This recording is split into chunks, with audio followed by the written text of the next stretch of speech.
Why? I'm excited to shave your head off. Are you cutting my hair? No, Since when did you start wanting to cut my hair? I've always wanted to cut your hair, Oh, you want to but come you over and just cut my complain hair? too much. Don't complain.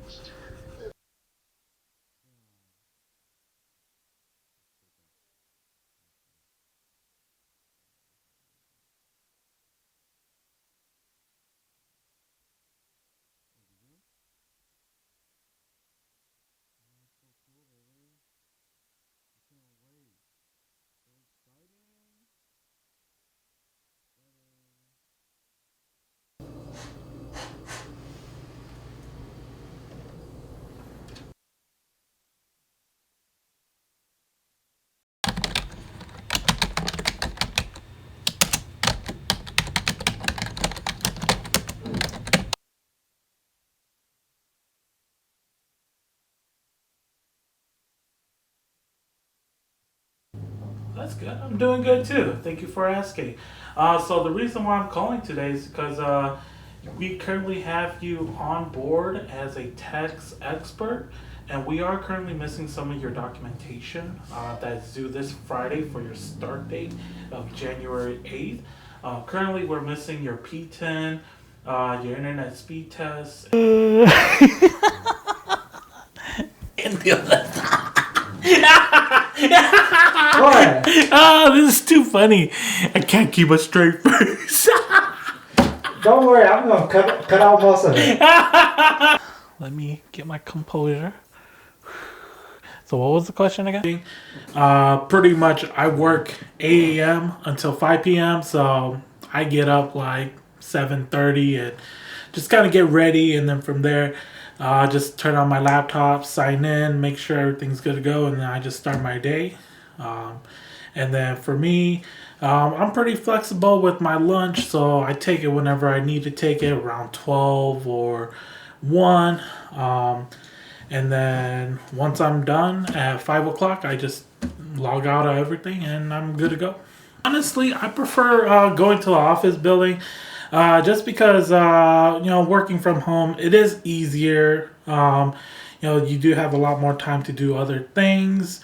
But, like just being at the office, it does feel more like you're actually at work.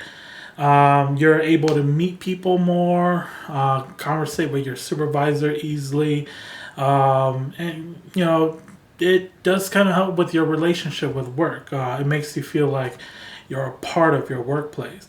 Working from home, you're just doing what you need to do, and you don't really interact with other people unless you need to, and so it does feel like something's missing. Because originally, when we left the office back in March 2020, they said they were going to bring us back at the end of summer. They pushed that back to the end of the year. And now it's the end of next summer. So we'll see what happens with COVID. The easiest thing is just the flexibility. Just because I just get up, use the bathroom, and then hop on the computer.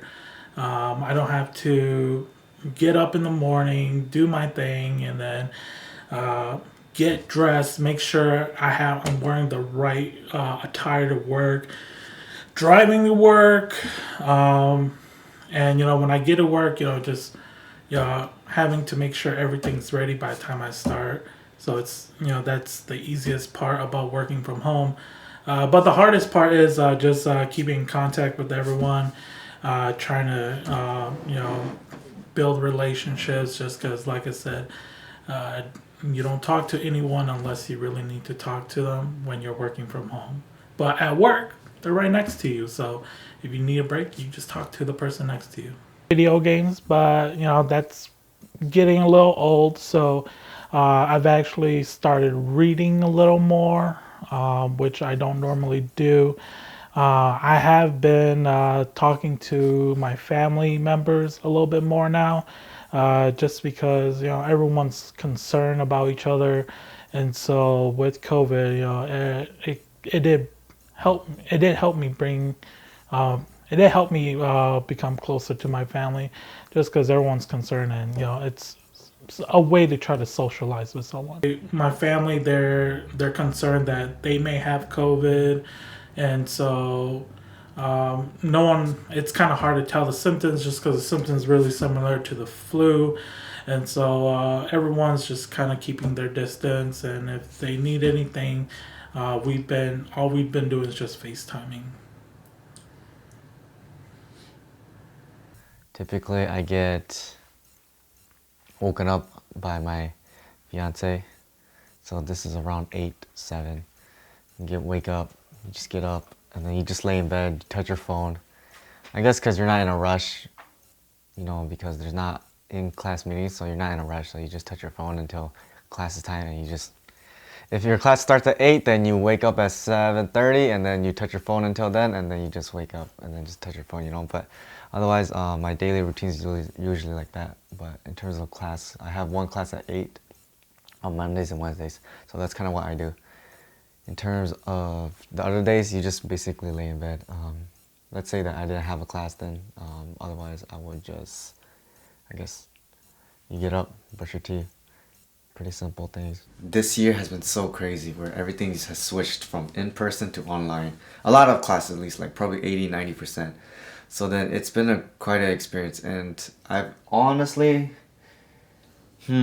it's tough. I think I do like online a lot better because I guess you get more freedom into it. Just like what I was saying earlier about waking up at 8:30 and then you just turn on the computer. But I guess it doesn't push you as much as the in-person. The communication is off, yeah. The communication is off between professor and student because it's either the student's not working hard enough to reach out or the professor's not reaching out, but he's not replying back. And that's had a lot of cases where, I mean, especially three of my 4 classes, professors are really bad at answering emails, or they're on a different, I guess, they're using different platforms and they're not communicating with students that, hey, this needs to be done, and this is when I said it, this is where I said it. But it's been hard. I prefer the freedom of online classes just because I can get things done better, I feel like. But in terms of just like communication wise, I feel like it's on the other side. At least for me, in my personal experience, the other side has been really bad. Yeah. My free time? Yeah, so now I do my free time. I typically do more art. As you guys can see here, it's my drawing tablet. So I got that over before the semester, so that's been nice. So I've been doing more art, I've been doing more videos. If you guys didn't know, I also stream on Twitch now. I don't want to plug myself, but I do stream. I do stream games now, which is really interesting because, like, your social world is not in person anymore. So why not make it online? So I made a stream and just been playing games with other people, things like that. So it's been quite an adventure.